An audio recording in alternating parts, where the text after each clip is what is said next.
Oke, kita berikan sedikit penjelasan tentang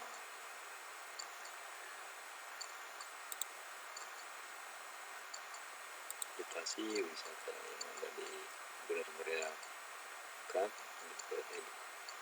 Jadi, pertama kali kita masuk di wisata Gunung Meriah Cup _go_id administrator. Jadi yang ada di sini, kemudian di enter, kemudian dimasukkan username admin dan passwordnya juga admin untuk sementara, kemudian sign in atau login. Maka tampilannya nanti seperti ini untuk dashboardnya, untuk namanya, dimana di sini nanti akan ditampilkan peta keseluruhan dari tempat wisata yang ada di Kabupaten Gunung Meriah. Di sini ada menu slider.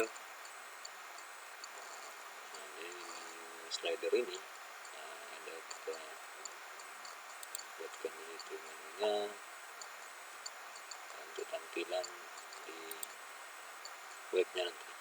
Nah, di sini gambar ini untuk gambar-gambar yang ada hubungannya dengan wisata di Kabupaten Gunung Meriah ini. Jadi di sini ada dibuatkan judul, kemudian keterangannya.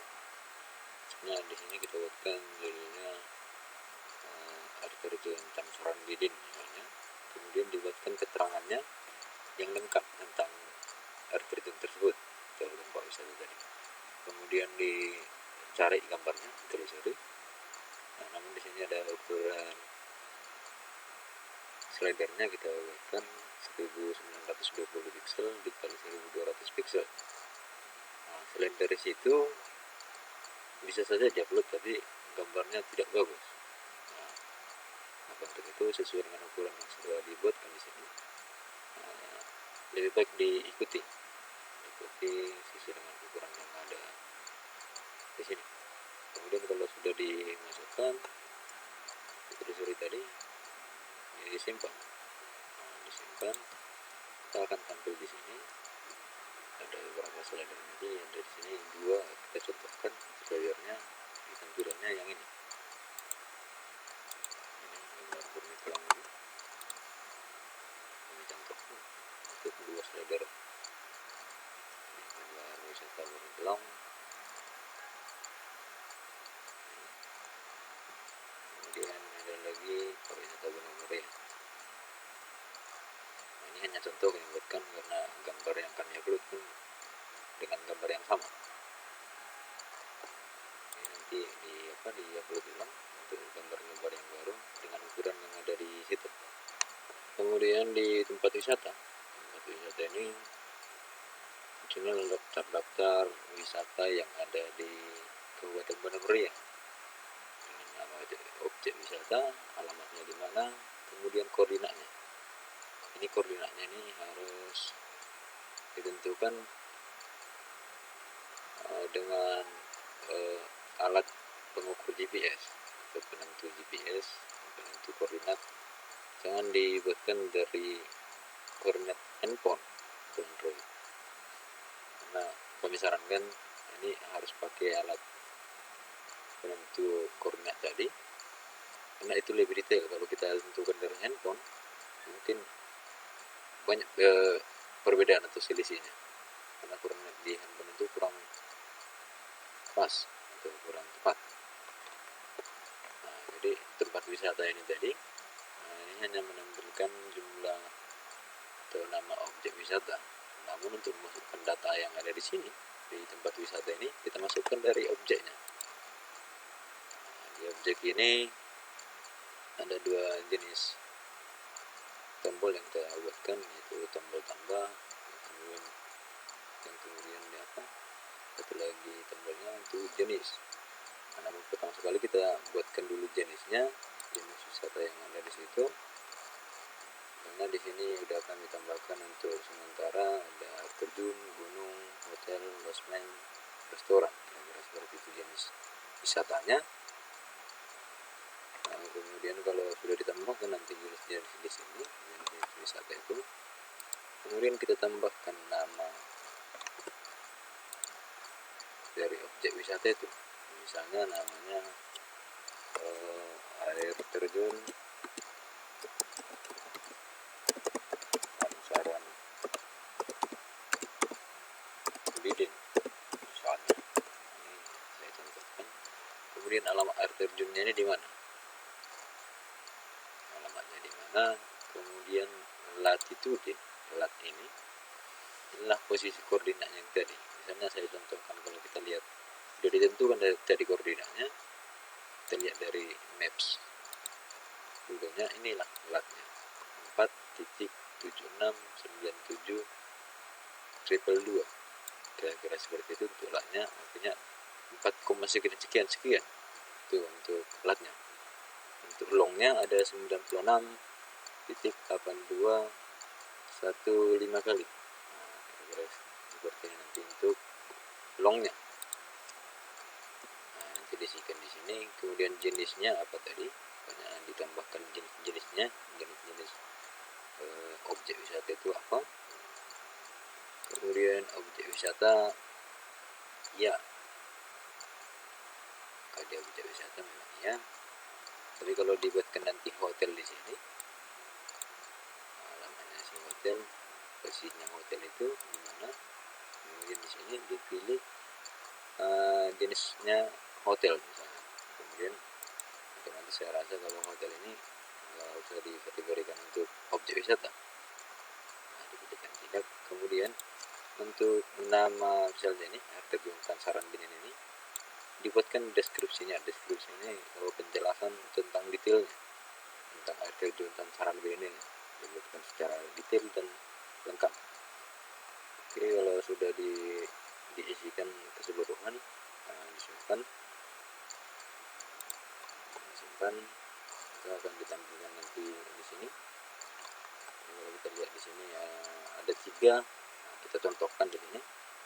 Jadi kalau kita lihat di petanya, ada di sini peta, ada ditentukan dari koordinatnya itu titiknya di mana. Jadi kalau kita lihat satu persatu, ada Burnit-Long, kita klik titiknya itu, ada air terjun Raja Ilang, kemudian air terjun Pansaran Bidin. Kira-kira seperti itu untuk di maps wisata Benar Meriah. Langsung ditunjukkan mana-mana aja lokasi wisata yang ada di Benar Meriah nanti setelah kita isi di sini. Oke, kemudian di sini ada event. Kalau di event ini misalnya yang sering saya lihat ada pacuan kuda. Pacuan kuda itu setiap tahun ada dilakukan di Benar Meriah. Itu bisa dikategorikan event. Kalau kita tambahkan di sini tanggalnya event itu dilakukan. Misalnya kalau pacuan kuda ini jangka waktunya kira-kira seminggu, artinya dari tanggal 5 sampai tanggal 12 Juli misalnya, itu dimasukkan di sini. Kemudian nama eventnya pacuan kuda, misalnya keterangan event ini, keterangannya misalnya perayaan hari raya Idul Adha dilakukan event pacuan kuda dan lain sebagainya. Pokoknya dibuatkan keterangan yang lebih lengkap, kira-kira seperti itu. Oke, kalau sudah dimasukkan, disimpan. Kemudian untuk selanjutnya ada di sini testimoni. Testimoni ini masih belum ada informasi saat ini. Artinya testimoni ini nanti berisi informasi penting yang kita buatkan atau di input oleh adminnya. Kemudian di sini menu ini ada di sini menu, misalnya dibuatkan menu baru nanti, linknya dari mana, misalnya dari Benar Meriah Cup.id. Kalau misalnya kita ngambil daerah wisatanya dari kampung lain atau dari kampung, nah di setiap kampung sudah kita buatkan websitenya, dan di situ ada dibuatkan destinasi wisata. Mungkin ada daerah atau kampung-kampung yang sudah memasukkan destinasi wisata itu, bisa kita ambil datanya dari sana. Kira-kira seperti itu. Misalnya dari kampung Burnitelong, kita ambilkan datanya untuk wisata Burnitelong tadi. Setelah itu disimpan. Kemudian untuk pengaturan ini, di sini dibuatkan untuk hostnya, misalnya wisata.benermeriakap.co.id, itu hostnya. Kemudian judul-nya tentang wisata. Kemudian alamatnya ini alamat kantor dinas pariwisata, email resminya, email resmi Dispar. Kemudian nomor teleponnya yang bisa dihubungi, jangan dimasukkan di situ nomor telepon yang tidak bisa dihubungi. Kemudian Facebooknya kalau ada, kemudian Twitter dinas pariwisata, Instagram, nomor WA, kemudian info-info yang lain. Info 2. Kemudian tentang ini, penjelasan tentang atau deskripsi tentang dinas pariwisata tadi. Jadi setelah itu disimpan. Jadi untuk itu, untuk dashboardnya wisata Bener Meriakap ini masih ini sementara, belum ada penambahan. Namun untuk kelanjutannya nanti bisa diusulkan atau bisa direvisi lagi, dan dihubungi pihak terkait.